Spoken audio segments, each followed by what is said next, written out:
aleluia, graça e paz, que a unção e o poder do Senhor Jesus esteja sobre a tua vida neste exato momento, em nome de Jesus, que a graça e o poder de Jesus invada a tua casa, em nome do Senhor de Jesus Cristo de Nazaré. Aleluia, bem-vindo, bem-vinda a mais um Café com AP, com a temporada Abra Sua Bíblia. Ontem, o primeiro café dessa temporada, nós falamos de fundamento. Essa temporada mostra a linha temporal do propósito eterno, do Gênesis ao Apocalipse. Deus tem um propósito e você que deseja descobrir o propósito de Deus para a sua vida, você tem que descobrir o propósito de Deus e viver este propósito. E hoje eu quero começar te fazendo a seguinte pergunta: você já percebeu que as decisões mais importantes da vida, elas vêm acompanhadas das mais altas pressões? São opressões que surgem para nos impedir de viver esse propósito eterno. Nessas horas nós precisamos agir. Mas como é difícil a gente tomar uma decisão correta, com a motivação correta, da maneira correta, em meio a tanta pressão. Que solução você já encontrou na sua vida diante dessas situações que exigem de nós respostas decisivas, mas que nos colocam na parede? Abra sua Bíblia comigo em Êxodo capítulo 8, verso 27. Enquanto você abre a sua Bíblia, diga glória ao Pai, glória ao Filho e glória ao Espírito Santo de Deus. O texto diz assim: deixa-nos ir caminho de 3 dias ao deserto, para que sacrifiquemos ao Senhor nosso Deus, como Ele nos disser. Pai, ministra conosco através da Tua palavra nesta live devocional para uma vida plena. Entra em lares agora, mentes e corações, ajudando cada um a tomar as decisões que vão abrir portas de destinos e de caminhos proféticos alinhados com o Teu propósito, Senhor. É o que eu oro em nome de Jesus. Amém.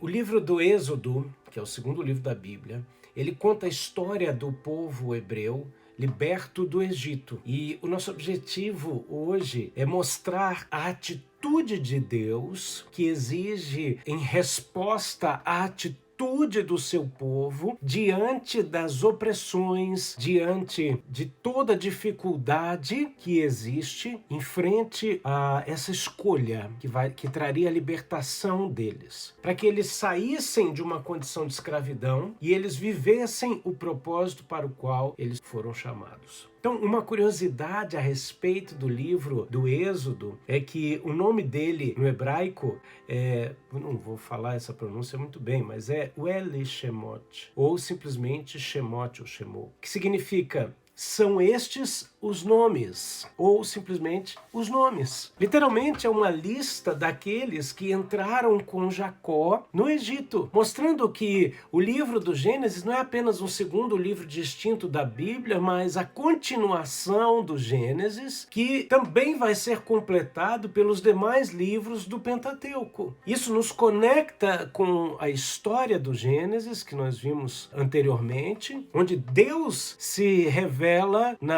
e Deus revela a história da humanidade, ou melhor, Deus revela a história da redenção da humanidade e estabelece ali um fundamento de como o homem poderia se relacionar com ele. Aqui, na continuação, a gente vê o quê? A gente vê o propósito de Deus manifesto no Êxodo, que significa saída ou partida. E eu quero trazer aqui a palavra atitude. Que atitude você tem tomado diante das pressões que vêm junto com a necessidade de você tomar decisões que vão mudar o rumo da tua vida?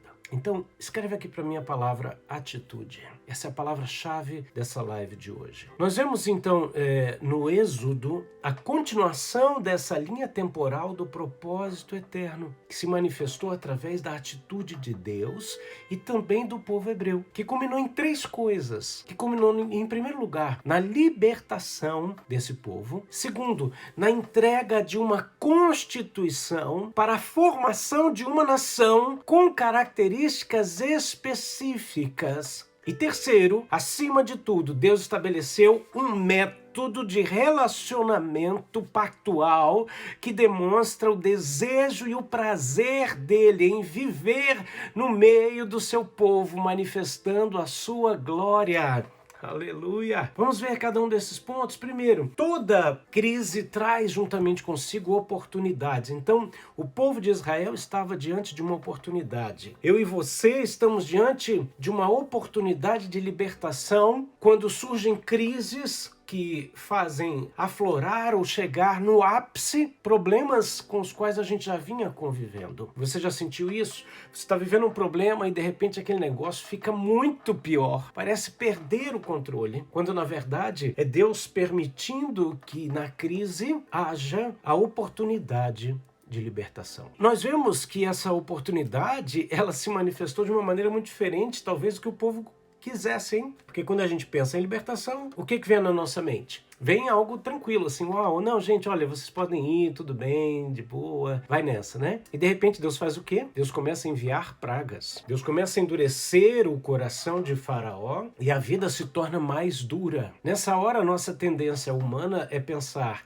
meu Deus, por que eu fui aceitar ouvir essa palavra? Por que eu decidi acreditar nisso? A coisa está piorando. Mas o sinal de que a libertação está próxima é quando tudo fica pior, mais difícil, porque você decidiu tomar uma atitude de posicionamento diante da oportunidade de viver uma nova vida com Deus. Imagina essa cena. Moisés tem lá, o povo estava oprimido, né? O povo levado por Jacó para o Egito, graças a José. A economia do planeta mudou por causa de José, graças a José. E José traz o seu pai, né, Jacó, Israel. Ele tem tamanha honra que o faraó vai pedir a bênção para Jacó. Quer dizer, o homem intitulado Deus vai pedir a bênção para o príncipe de Deus. Mas esse povo morre e Deus já tinha avisado através de José que haveria um tempo de opressão, mas que depois eles sairiam dali, e Moisés libera um oráculo a respeito dos seus próprios ossos. Ele diz, quando vocês saírem daqui...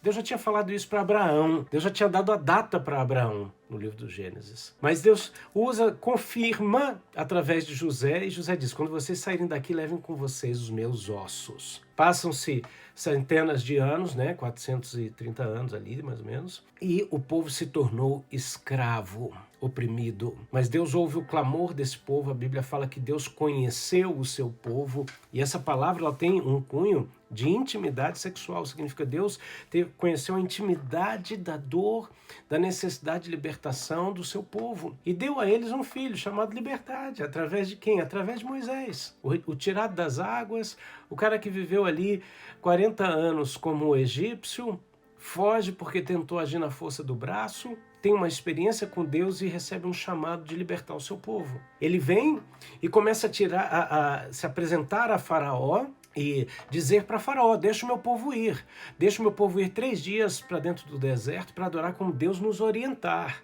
E então começa ali aquele confronto através das pragas que Deus enviou para o Egito, e o Faraó começa com o coração endurecido a oprimir mais ainda este povo. Até o momento em que eles decidem, através de um jantar cerimonial, olha que coisa tremenda, estabelecer o marco divisor da saída deste povo. E aqui entra a questão de obediência, de você decidir fazer o certo ou o errado. Até então, todas as pragas, elas vinham acontecendo.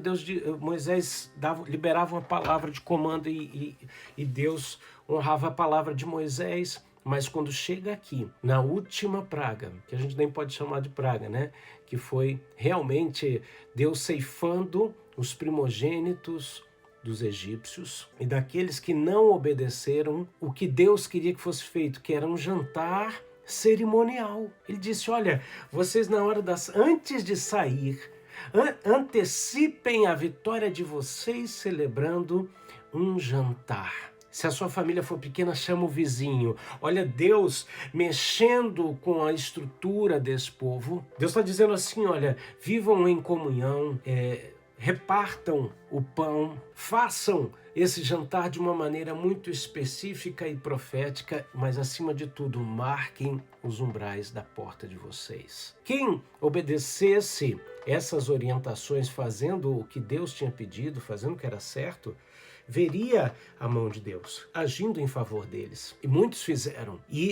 Então saíram com Moisés, e muitos dos egípcios saíram também com Moisés. Por quê? Porque viram a mão de Deus nesse processo todo. No processo de lutas e de crises da nossa vida, onde Deus está manifestando o seu poder e as coisas estão ficando mais difíceis, tem muito egípcio olhando para você e dizendo: meu Deus, a hora que esse cara sair dessa situação, eu vou com ele. Presta atenção no que eu estou te falando agora. As pessoas que te admiram só pelas virtudes que se manifestam na tua vida, ou pelos bens ou recursos que você tem, quando você entrar em crise, a maioria dessas pessoas vão te abandonar. Agora, quando você tem a observação daqueles que estão analisando o seu comportamento no momento de fraqueza, essas pessoas vão ter a disposição de sair com você, porque elas vão associar as fraquezas delas com as suas.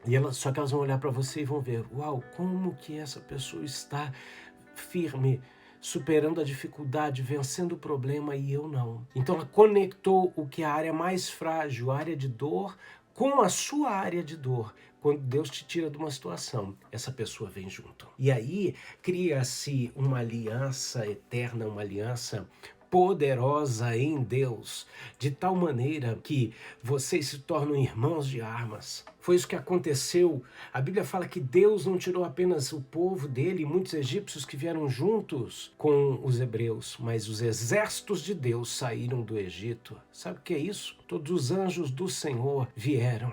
Aleluia. Imagina esse contraste. Você tinha ali um dilema: eu vou ficar no Egito ou eu vou sair e viver o novo e o sobrenatural? A comparação era: meu Deus, será que eu fico aqui no problema conhecido ou eu vou viver os problemas desconhecidos, mas juntamente virão as novidades de vida? Eu sei que esse povo sai e começam a caminhar em direção à travessia do Mar Vermelho, e de repente eles têm diante deles uma imagem: montanhas de um lado e de outro, os exércitos de Faraó perseguindo eles por trás, e diante deles o Mar Vermelho. Eles chegam numa enseada que é lotada pela dimensão desse povo, que chegou em torno de 2,5 milhões ou até 3 milhões de pessoas diante do mar. E ali eles estavam diante da sensação: será que nós chegamos aqui para morrer? Quando Deus nos tira imediatamente de uma condição, as circunstâncias não mudam muitas vezes do dia para a noite. Nós saímos, temos um leve alívio, mas nos deparamos logo com os primeiros desafios. E aí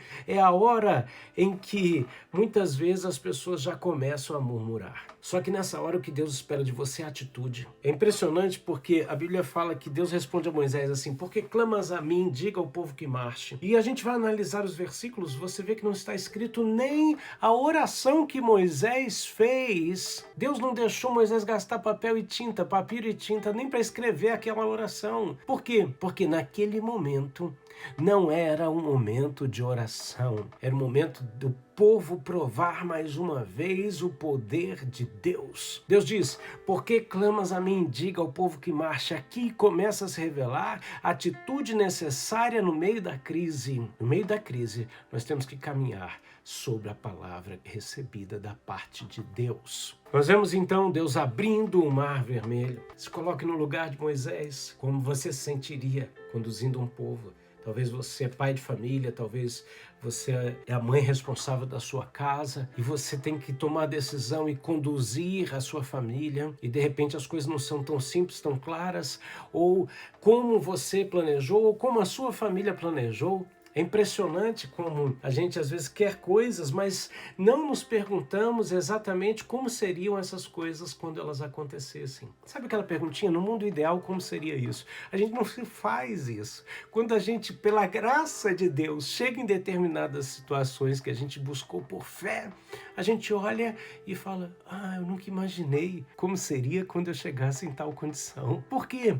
Porque a gente está envolvido pela emoção da crise, a gente está envolvido pela emoção das circunstâncias, pela pressão dos problemas. Só que a escravidão vem para roubar a identidade. Nós vimos que Deus criou Adão e estabeleceu nele um fundamento baseado na identidade e na maneira de se relacionar. O pecado veio para destruir essa identidade e o pecado gera escravidão. A escravidão do povo hebreu veio para destruir a identidade desse povo. A tal ponto de que Deus precisou tirá-los do Egito, tirá-los da escravidão, com o objetivo de formar uma nação. E o segundo ponto dessa reflexão de hoje, desse devocional de hoje, é a oportunidade, em meio à crise, de se transformar numa nação de Deus, uma nação celestial. Então nós vemos aqui 3 milhões de pessoas caminhando pelo deserto,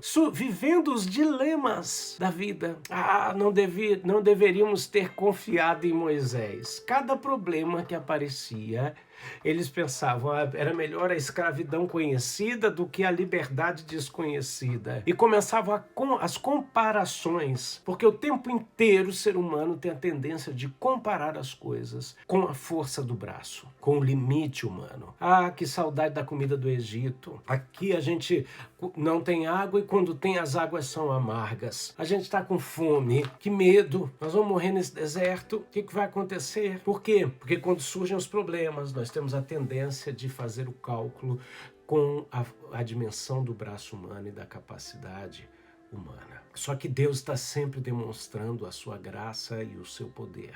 E aqui nós vemos Moisés pegando a lenha, lançando nas águas amargas de mar, elas se tornando doces. Nós vemos Moisés falando com a rocha, e a rocha que acompanhava esse povo no deserto brotava a água e saciava a sede deste povo. Nós vemos Deus mandando o maná e suprindo a necessidade deste povo. Quantas vezes eu e você estamos nessa posição profética, quando surgem as oportunidades, as pessoas mais próximas são as que se levantam contra nós, para questionar. Nós vemos isso na vida de Moisés, nós vemos isso na vida de Davi. Muitas vezes o povo que estava com ele, vencendo as vitórias, enfrentando aquelas coisas, vendo o milagre de Deus, se levantava para querer matar os seus próprios líderes. O que você faria no lugar de Moisés? O que você faria no lugar desse povo? Moisés enfrenta as rebeliões, ao ponto dele entrar para dentro da sua tenda, a terra se abrir, comer, devorar as pessoas que se rebelavam contra ele. Na verdade, Deus tinha tirado o seu povo do Egito, mas o povo teria que tirar o Egito de dentro do próprio coração. As crises nos levam a uma terceira situação de oportunidade. É a oportunidade de estabelecer um método de relacionamento com Deus. Não é só um relacionamento, mas um método ideal de relacionamento com Deus. Porque tem gente que tem relacionamento com Deus. O cara vive uma vida, sabe como? Ele vive uma vida assim, eu terceirizo a responsabilidade espiritual, eu terceirizo a espiritualidade. É o que o povo estava aqui, diante disso. Eles tinham recebido um anúncio de que eles deveriam se santificar porque Deus iria se revelar a todos. E eles viram o monte fumegar, a nuvem de Deus e o convite. Se preparem, porque amanhã eu vou me revelar a vocês. Então eles se depararam com o dilema de assumir a responsabilidade, o compromisso de santificação, ou então de criar um clero. Não, Moisés, sobe você, fala com Deus e depois conta pra gente. Por quê? Porque eles estavam ali nesse contraste. Eu vou terceirizar minha espiritualidade ou eu vou assumir uma posição que vai me trazer responsabilidade para viver o propósito eterno. Quanto mais livre você deseja ser, mais responsabilidades você tem que assumir. E sabe por que existe essa comparação? Por quê? Porque aqueles que não querem assumir a responsabilidade e terceirizam a sua própria espiritualidade, eles desejam continuar vivendo como eles querem. Se eu pecar, eu peço desculpa e eu continuo vivendo como eu quero. Porque afinal de contas, Deus é bom, Deus é amor. Tem uma relação com Deus, mas eles não estabeleceram um método eficaz nessa relação. O método deles é sempre se jogarem nas cordas da misericórdia. Eu faço o que eu quiser com respondeu errado, Deus é bom, vai ter misericórdia de mim. Enquanto que Deus estabeleceu um outro método, ele diz assim, olha, assume uma posição, assume uma responsabilidade, vive e manifesta o propósito eterno. O que você vai escolher? Muita gente tem medo de tomar essa decisão, por quê? Porque ele vive alimentando a necessidade de ser aceito pelo bando. O que todo mundo vai pensar de mim? Rebacá, larabasha, herikendorovossai. Saia das suas cavernas emocionais. Avance em direção à minha luz. E você conhecerá o meu propósito eterno para a sua história de vida, diz o Senhor. O que você faria? Sabe, ou você sobe no monte e vê a glória de Deus, a face de Deus, ou você fica embaixo e faz o bezerro de ouro, reflete no lugar da sua trajetória os mesmos deuses do lugar da sua escravidão. O que você vai decidir? Subir no monte e provar da intimidade com Deus ou ficar embaixo e construir os seus bezerros de ouro?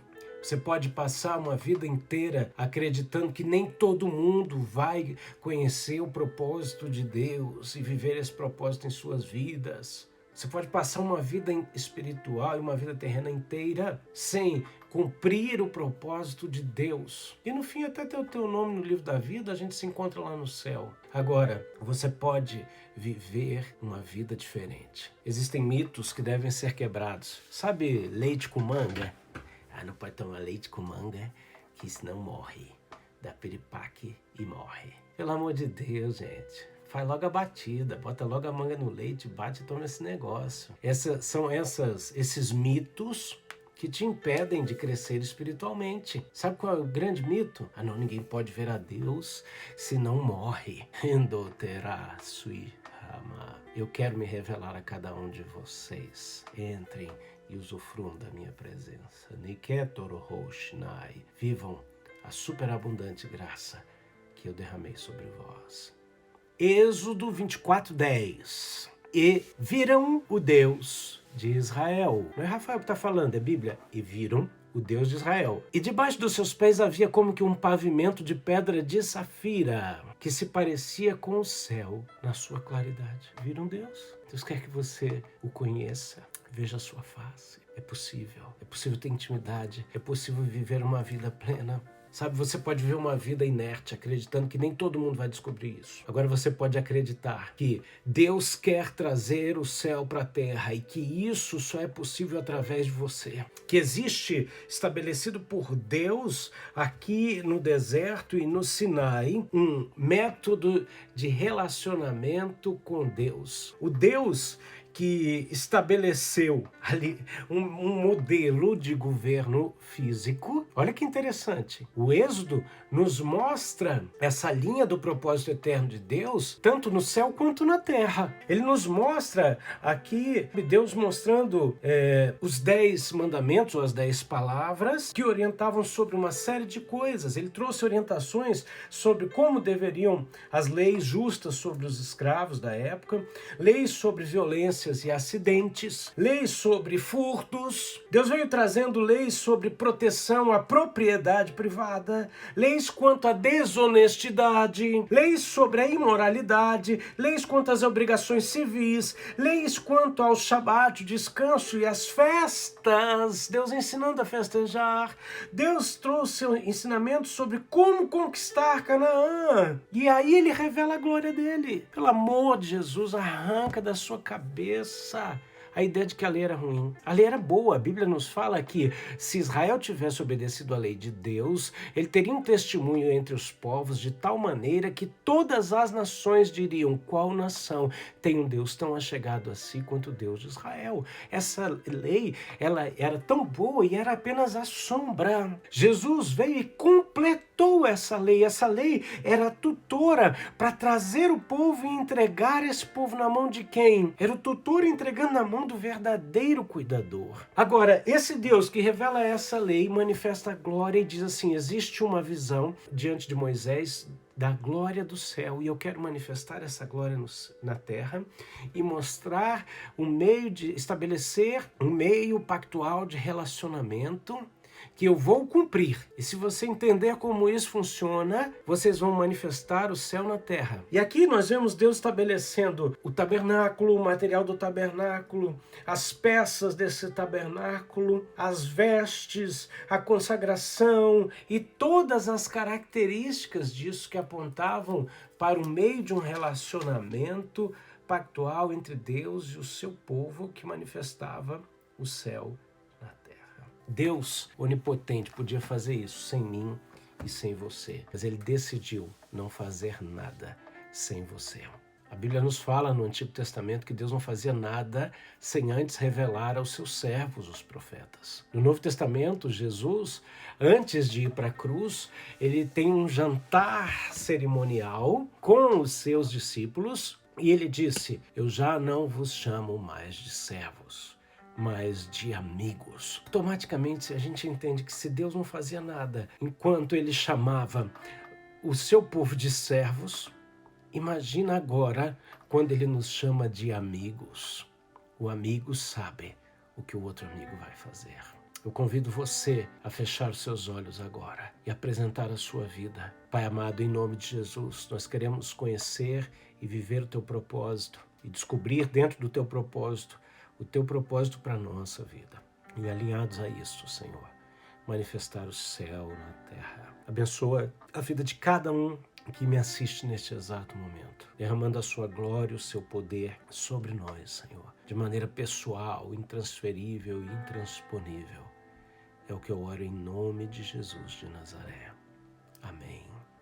Eu posso te ensinar como estabelecer essa relação, esse modelo de relação com Deus, de maneira a que a sua fé se torne uma fé operante, você se torne um templo eficaz, através de um curso chamado Manual da Felicidade. E no link da minha bio, você pode se inscrever na lista de espera para esse curso e ser notificado na abertura dessa classe. Se você quer viver isso e se aprofundar nesse tema, não correr o risco de viver uma vida sem entender o propósito de Deus e descobrir o propósito dele para a sua vida, então você pode fazer parte do Manual da Felicidade. Essa é uma das maneiras com as quais você pode descobrir de maneira clara, efetiva, eficaz, como manifestar o céu na terra e viver os propósitos de Deus na sua vida. Isso não vai te isentar de lutas, de tribulações, de problemas. Não é isso que o manual promete. O manual promete você descobrir mais e mais sobre a sua identidade, como se relacionar e como manifestar a glória de Deus na sua esfera social. Que Deus abençoe vocês. Foi um prazer estar com vocês na live de hoje do Café com AP. Abra a sua Bíblia, atitude. E se Deus quiser, amanhã nós estamos juntos para o próximo café. Beijo no coração, fica com Deus. Até amanhã. Tchau, tchau.